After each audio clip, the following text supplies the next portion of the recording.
حضرت انس بن مالک رضی اللہ عنہ سے منقول ہے، فرماتے ہیں کہ ایک عمر رسیدہ شخص نبی کریم صلی اللہ علیہ وسلم کی مجلس میں آئے تو لوگوں نے ان کے لیے جگہ خالی کرنے میں سستی دکھائی۔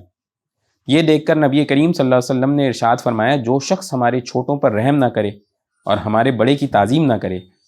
تو وہ ہم میں سے نہیں ہے۔ اللہ اکبر۔ بھائی یہ کوئی عام بات نہیں ہے، یہ کوئی عام بات نہیں ہے،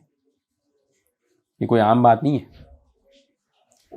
اس کا اگر پوچھنا ہو نا تو خدا نہ خواستہ کوئی بندہ ایسے دیکھ لے کہ اس کے والد صاحب اسے کہہ دیں کہ بھائی تم ہم میں سے نہیں ہو، جان نکلنے والی بات ہے یہ، کہ خدا نہ خواستہ تھوڑی سی دیر کے لیے تصور کر لیا جائے نا کہ والد اس طرح سے کہہ دیں کہ بھئی تم ہم میں سے نہیں ہو، چلو ادھر ادھر ہو، تو یہ اتنی بڑی بات ہے یہ۔ اور صرف کتنے سے گناہ کے اوپر کہ بزرگ کے بیٹھنے کی جگہ بنانے میں سستی دکھائی، یہ بھی نہیں کہ دینی جگہ، سستی دکھائی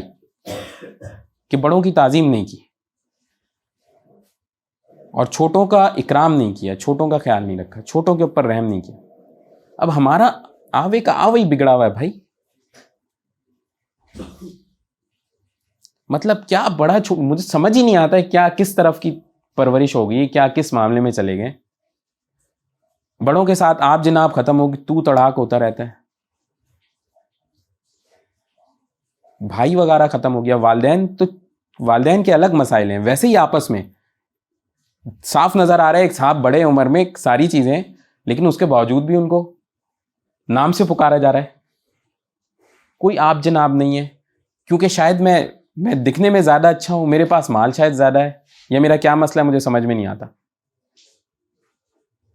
تو بھائی چاہے آپ امیر ہوں، بہت مالدار ہوں، آگے اگر آپ سے عمر میں بندہ بڑا ہے آپ نے اس کی عزت و احترام کرنا ہے، چاہے آپ غریب ہو چاہے کچھ بھی ہو، بڑوں کی تعظیم کرنی ہے۔ آپ جناب پیار محبت اسی طرح پیش آنا ہے۔